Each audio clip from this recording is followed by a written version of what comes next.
ہم سے تو 10 کی نوٹ بھی نکلتی ہے تو دیکھ کے نکلتی ہے، بلکہ بعض ظالم تو ایسے ہیں جہاں نوٹ کہیں نہیں چلتی وہ مسجدوں میں اور مدرسوں میں چندہ دے کر لوگ چلاتے ہیں۔ یہ حالات ہیں، ہنسنے کی بات نہیں ہے، یہ بہت دکھ کی بات ہے۔ اور وہ لوگ کن پہ کمنٹ کر رہے ہیں؟ جنہوں نے پوری دولت داؤ پہ لگا، پوری دولت قربان کر دی۔ حتیٰ کہ صدیق باوفا تو وہ ہیں جس نے تبوک کے موقع پہ کرتا بھی چندے میں دے دیا اور ٹاٹ پہن لیا، اور جب پوچھا گیا کہ کرتا کیوں دے دیا چندے میں، کہنے لگے ہم جنگ پہ جا رہے ہیں اور میں جانتا ہوں مسلمانوں کے پاس شہید کو کفن دینے کے لیے کپڑا بھی نہیں ہے، اگر کوئی میرا بھائی شہید ہو جائے گا تو ابو بکر کا کرتا کفن کے لیے کام آ جائے گا۔ یہ ان کے جذبات تھے مسلمانوں۔ حق زندہ ہے تو حق کی آواز بھی زندہ رہے گی، اور یہی اہل سنت کا ترہ امتیاز ہے۔ ہم جہاں اہل بیت کے بے دام غلام ہیں، وہیں پر ہم صحابہ کے بھی بے دام غلام ہیں، اور قدرت نے ہمیں 2 ہاتھ اس لیے عطا کیے ہیں کہ ایک ہاتھ میں اصحاب کا دامن ہے اور ایک ہاتھ میں اہل البیت کا دامن ہے، اسی لیے ہمارا بیڑا پار ہے۔ ہمارے امام کہتے ہیں اہل سنت کا ہے بیڑا پار، اصحاب حضور نجم ہے اور ناؤ ہے، عطرت رسول اللہ کی۔ بے شک بے شک بے شک، سبحان اللہ سبحان اللہ۔ فاروق کو آقا نے فرمایا مہینے بھر سے میرے گھر میں چولہا نہیں جلا، اور جب نکلے وہاں سے دونوں یار کو لے کر ایک صحابی کے باغ میں پہنچے، اسی باغ میں ان کا گھر تھا۔ وہ گئے تھے باغ میں کھجوریں توڑ رہے تھے، ان کی بیوی کو اطلاع ملی کہ حضور آئے ہیں اپنے دونوں یاروں کے ساتھ۔ جلدی سے شوہر کو بلایا، وہ حضور کی اطلاع سن کر کچھ تاخیر سے آئے، یعنی قسم قسم کی کھجوریں لے کر تاکہ حضور کی میزبانی کریں۔ حضور کے آگے کھجوریں رکھ دی اور آقا سے عرض کیا آقا تھوڑی دیر انتظار کریں، میں بھی کھانا بناتا ہوں۔ جلدی سے بکری ذبح کی، اور بکری ذبح کرنے کے بعد جو ہے وہ بوٹیاں روٹیاں جو کی سامنے رکھا۔ اللہ کے رسول نے روٹیاں اور بوٹیاں دیکھی تو دیکھنے کے بعد کھانا دیکھتے رہ گئے۔ قاسم نعمت کھانے کو کچھ دیر تک دیکھتے رہ گئے۔ صحابہ نے عرض کی آقا جو ہے وہ شروع فرمائے، کھانے کا آغاز فرمائے۔ تو آقا نے اس صحابی جس کے گھر میں حضور بیٹھے تھے کہا اگر اجازت دو، حضور دنیا کو پیغام دے رہے ہیں، فرمایا اگر اجازت دو تو اس کھانے سے کچھ نکالنا چاہتا ہوں۔ روٹی اٹھائی جو کی، اس پہ کچھ بوٹیاں رکھی، اور بوٹیاں رکھ کر آنکھ میں آنسو آ گئے۔ فرمایا کہ جتنے دن سے میں بھوکا ہوں اتنے ہی دن سے میری بیٹی فاطمۃ الزہرا بھی بھوکی ہے۔ جتنے دن سے میرے گھر میں چولہا نہیں جلا ہے اتنے ہی دن سے میری بیٹی فاطمہ کے گھر چولہا نہیں جلا ہے۔ جب یہ تازہ کھانا میرے سامنے آیا تو مجھے میری بیٹی فاطمۃ الزہرا کی بھوک یاد آ گئی۔ ایک کام کرو، پہلے اسے لے جا کر دے دو، میری بیٹی کھا لے، اس کے بعد میں کھاؤں گا۔ اور وہ کھانا جب سیدہ کے گھر پہنچا، اس کے بعد حضور نے کھانا کھایا۔ اتنا پورا واقعہ اتنا لمبا چوڑا بیان کرنے کے لیے ایک ہی وجہ تھی کہ ایک جملہ بیان کرنا تھا۔ حضور نے وہ کھانا کھایا، اور کھانے کے بعد پھر حضور کی آنکھ میں آنسو آ گئے، حضور رو پڑے۔ صحابہ نے پوچھا یا رسول اللہ جب بھوکے تھے تو نہیں روئے آپ، اور آپ اب کھانا کھا کے کیوں رو رہے ہیں؟ بھئی رونا تو آدمی کو بھوکے پیٹ آئے گا نا کہ میرے پاس کھانا نہیں ہے، کھا کے رونے کا مطلب کیا؟ اب آقا نے جو فرمایا، یہی ایک جملہ پڑھنے کے لیے اتنا بڑا واقعہ میں نے پیش کیا، غور سے سننا۔ آقا ارشاد فرماتے ہیں اللہ نے کتنا لذیذ کھانا ہمیں کھلایا نا، بکری کا گوشت اور جو کی روٹی، سید الطعام ہے، یہ کھانوں کا سردار ہے، کتنا لذیذ کھانا اللہ نے ہمیں کھلایا۔ اب میں اس پہ رو رہا ہوں، اگر قیامت کے دن اللہ مجھ سے اس کھانے کے بارے میں سوال کرے گا تو میں اللہ کو کیا جواب دوں؟ کون کہہ رہا ہے؟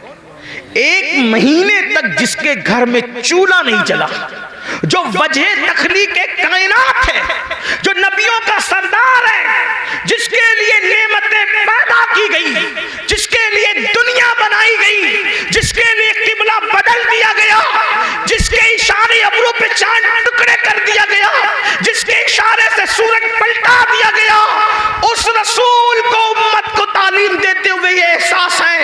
کہ میں نے ایک دن آج 1 مہینہ چولہا بند رکھنے کے بعد آج بکری کا گوشت اور روٹی کھایا ہے، اگر اللہ مجھے اس کے بارے میں پوچھے گا میں کیا جواب دوں؟ حالانکہ حضور علیہ السلام سے کوئی سوال نہیں ہونا، وہ تو شافعی یوم النشور ہے، انہی کے اشاروں پر لوگ بخشے جائیں گے۔ میرے امام کہتے ہیں ایک میں کیا، میرے عیسیٰ کی حقیقت کتنی، مجھ سے 100 لاکھ تو کافی ہے، اشارہ تیرا بے شک ہاتھ سے پتا سا اڑا جاتا ہے، پلہ ہلکا صحیح بھاری ہے، بھروسہ تیرا۔ بے شک، زندہ باد زندہ باد۔ رسول علیہ السلام کو یہ احساس تعلیم امت کے لیے بے چین کر رہا ہے، اللہ مجھ سے پوچھے گا تو میں کیا جواب دوں گا؟ بتاؤ میرے بھائیوں، ایک دن میں 2 مرتبہ کپڑے بدلتے ہو، 3 مرتبہ پیٹ بھر کے کھاتے، میں منع نہیں کر رہا ہوں، کھانے کے لیے منع نہیں کر رہا ہوں، کپڑے پہننے کے لیے بھی منع نہیں کر رہا ہوں، لیکن اتنا ضرور کہنا چاہتا ہوں، جس کھانے کے رنگ میں ڈوب کر رزاق کو بھول گئے ہو، جن کپڑوں کے غرور میں اللہ کو بھول گئے ہو، وہ ہم سے پوچھے گا اور وہ ہم سے سوال کرے گا۔ کبھی سوچا 1 ہفتے کا حساب اگر اپنا پیر لے لے تو ہم ہفتے بھر کا حساب پیر کو نہیں دے سکتے، جب اللہ پوری زندگی کا حساب ہم سے لے گا تو اللہ کو کیا جواب دیں گے؟ جو کچھ کر رہے ہو فرشتے لکھ رہے ہیں، جو کچھ بول رہے ہو فرشتے لکھ رہے ہیں، اور یہ سارا نامہ اعمال جمع ہو رہا ہے، اور یہ سارا نامہ اعمال قیامت کے دن ہمارے ہاتھ میں دیا جائے گا، اور اللہ فرمائے گا اقرا کتابک، پڑھ اپنا نامہ اعمال۔ جو لوگ راتوں کو زنا کی فلمیں دیکھتے ہیں، تھوڑی دیر کے لیے وہ تصور کریں کہ اللہ کا سامنا ہوگا جیسا کہ اس کی شان ہے، یہ پڑھ سکو گے کہ میں نے فلاں تاریخ کو فلاں رات 3 گھنٹے تک زنا کی فلم دیکھی تھی خدا کے سامنے؟ وہ تو آمنے سامنے سے پاک ہے، لیکن صرف اس کی جیسی شان ہے، خدا کا سامنا ہے۔ یہ پڑھ سکو گے کہ میں نے لڑکوں کے ساتھ بدفعلیاں کی تھی؟ سوچو، توجہ کرو، حدیث پاک تو یہ ہے لڑکوں کے ساتھ بدفعلی کرنے والا کہیں بھی مرے۔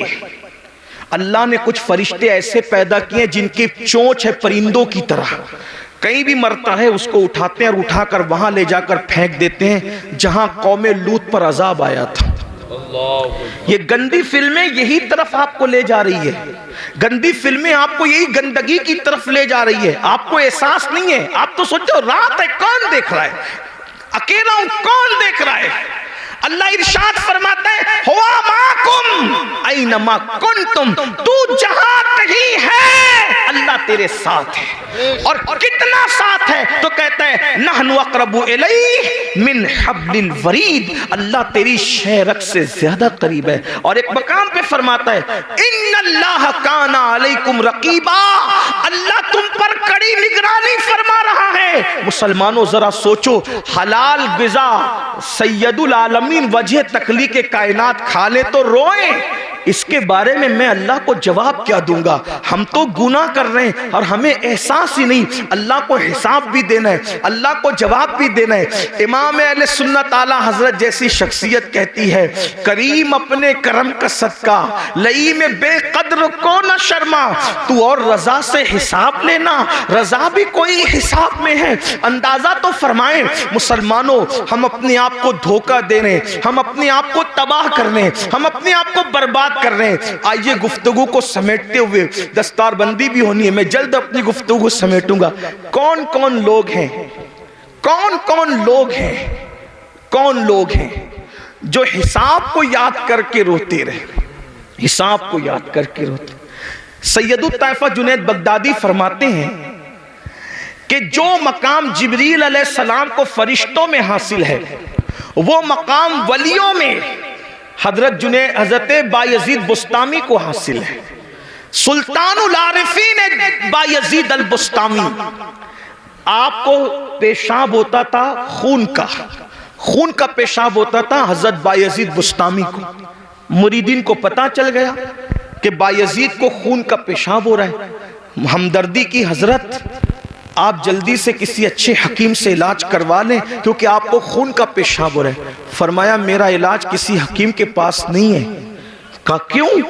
کہا کہ یہ جو خون کا پیشاب ہوتا ہے وہ بیماری سے نہیں ہوتا، بچپنے میں مجھ سے ایک غلطی اور گناہ ہو گیا تھا، جب مجھے یاد آتا ہے کہ اللہ اس غلطی کے بارے میں مجھ سے پوچھے گا تو میں اللہ کو جواب کیا دوں گا بچپنے کی اس غلطی کا، تو اس جواب دینے کے تصور سے میرا جگر اللہ کے خوف سے پگھلنے لگتا ہے، اور پگھل پگھل کر پیشاب کے رستے سے بہتا ہے تو تم کو لگتا ہے کہ خون کا پیشاب ہو رہا ہے۔ خون کا پیشاب نہیں ہو رہا ہے، یوم حساب کے خوف سے میرا جگر پگھل پگھل کر کے بہ رہا ہے۔ آپ سے پوچھنا چاہتا ہوں میرے بھائیوں، آخر اتنے جرائم کر کے اتنے بے خوف کیوں ہو؟ آخرت بھول گئے، آخرت کا تصور بھول گئے۔ حضرت سیدنا معروف الکرکی وہ بزرگ ہیں کہ غوث پاک فرماتے ہیں سب سے زیادہ اگر مجھے کسی مزار سے فیض ملا ہے تو وہ سیدنا معروف کرکی کا مزار ہے۔ غوث پاک جس کے مزار پہ جا کر چلا کرے وہ معروف کرکی کیسے بزرگ ہوں گے؟ غوث پاک کہتے ہیں اگر کوئی حاجت پیش آئے تو معروف کرکی کے وسیلے سے جو دعا کی جاتی ہے اللہ تعالیٰ اس دعا کو قبول فرماتا ہے۔ یہ معروف کرکی ہیں، فرماتے ہیں 40 سال ہو گئے میں نے آسمان کی طرف کبھی نظر نہیں اٹھائی۔ 40 سال سے لوگوں نے پوچھا کیوں؟ تو فرمایا ایک گناہ ہو گیا تھا، جب وہ گناہ یاد آتا ہے تو سوچتا ہوں کہ اللہ کو جواب کیا دوں گا، اسی شرم سے میں 40 سال سے آسمان کی طرف نہیں دیکھ رہا ہوں۔ اب معروف کرکی جس کے وسیلے سے غوث پاک دعا کرتے ہیں ان کا گناہ کیا تھا وہ بھی سن لے تاکہ آپ غلط فہمی کا شکار نہ رہیں۔ فرماتے ہیں لوگوں نے پوچھا حضرت وہ گناہ کیا ہو گیا تھا آپ سے؟ کوئی تو گناہ، بھئی ہم آج گناہ کی بات کریں تو لوگ اپنے پہ قیاس کرتے ہیں نا کہ میں نے جو کیا اس میں سے کچھ ہوا ہوگا، تو ذرا وہ گناہ بھی سن لے کہ وہ گناہ کیا تھا۔ فرماتے ہیں میں کپڑے کا بیوپاری ہوں، کپڑے بیچتا ہوں، مارکیٹ میں میری دکان تھی، ایک دن مارکیٹ میں آگ لگ گئی، رات کو آگ لگی، صبح کو میں پہنچا تو میرے پڑوسیوں کا سب کا مال جل گیا تھا، میری دکان صحیح سلامت تھی۔ خوشی میں میں نے کہا الحمدللہ، بس اسی گناہ پر میں پریشان ہوں۔ اپنی دکان بچنے پر میں نے خوشی میں اللہ کا شکر ادا کیا، اسی گناہ پر میں 40 سال سے آسمان کی طرف کہا حضرت یہ بھی کوئی گناہ ہے؟ فرمایا کیا تجھے نہیں پتا مومن جو اپنے لیے پسند کرتا ہے وہی اپنے مومن بھائی کے لیے پسند کرتا ہے، تو دوسرے کی دکان جلنے کا مجھے دکھ کیوں نہیں ہوا؟ سبحان اللہ۔ دوسرے کی دکان جلنے کا مجھے دکھ کیوں نہیں ہوا؟ اپنی دکان بچنے کی خوشی کیوں ہو گئی؟ میں سوچتا ہوں کہ اگر اللہ اس کے بارے میں مجھ سے پوچھے گا تو میں اللہ کو کیا جواب دوں؟ آخری بات سننے اینڈ پر، چونکہ یہ مدرسے کا جلسہ، دستار بندی کا جلسہ، عالم کی تعریف کیا ہے؟ عالم کون؟ وہ عالم جس کو دیکھ کر رسول اللہ کو دیکھنے کا فیض ملتا ہے، جس سے مسافہ کر کے حضور کو دیکھنے سے حضور سے مسافہ کرنے کا فیض ملتا ہے، جن کے چہرے کو دیکھنا عبادت، جن کے لیے چونٹیاں بلوں میں دعا کرتی ہے، جن کے لیے مچھلیاں دریاؤں میں دعا کرتی ہے۔ یہ کون عالم لوگ ہیں؟ کسی بڑے سے بڑے مدرسے سے پڑھ لیں، عالم نہیں بنتا۔ کب تک؟ قرآن کہتا ہے انما یخشی اللہ من عبادہ العلماء، اللہ کے بندوں میں اللہ سے ڈرنے والے علماء ہیں، یعنی جب تک اس کے دل میں اللہ کا سچا خوف اور خشیت پیدا نہیں ہوگا وہ پڑھا لکھا تو ہو سکتا ہے مگر وہ عالم نہیں ہوگا۔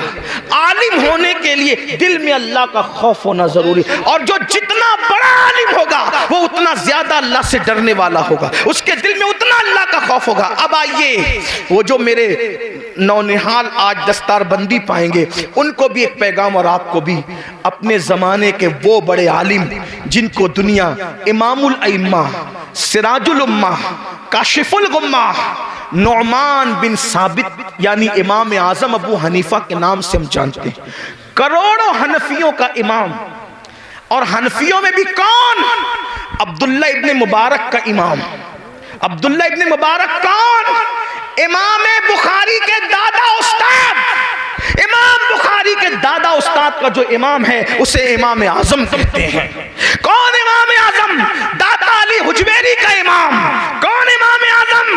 غریب نواز کا امام۔ غریب نواز جس کے مقلد ہے وہ امام اعظم۔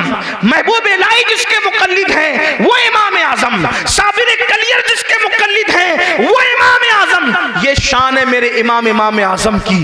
امام اعظم کے بارے میں آیا کہ جب وہ قرآن پورا کرتے تھے تو ندا آتی تھی ہم نے قبول کیا, تجھے بخش دیا, تیرے ماننے والوں کو بھی بخش دیا. یہ امام اعظم ابو حنیفہ. ایک مرتبہ آپ نے نماز پڑھائی, امام اعظم نے نماز پڑھائی اور نماز میں آپ نے سورہ زلزال کی تلاوت کی. اذا زلزلت الارض زلزالها وأخرجت الأرض أثقالها وقال الإنسان ما لها يومئذ تحدث أخبارها بأن ربك أوحى لها.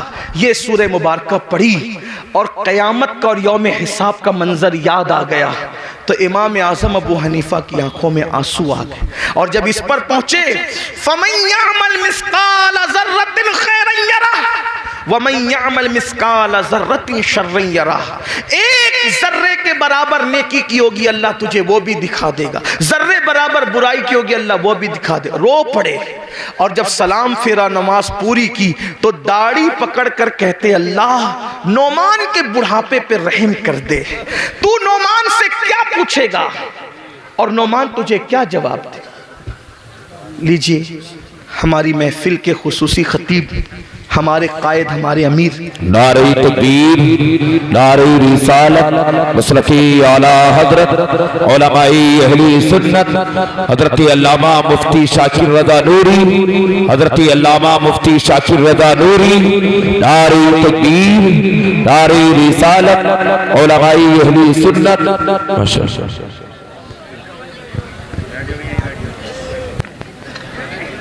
وعلیکم السلام.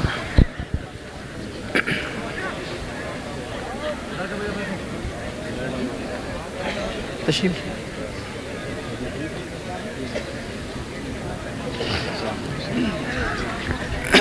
بیٹھ جائیں, درود شریف پڑھنے.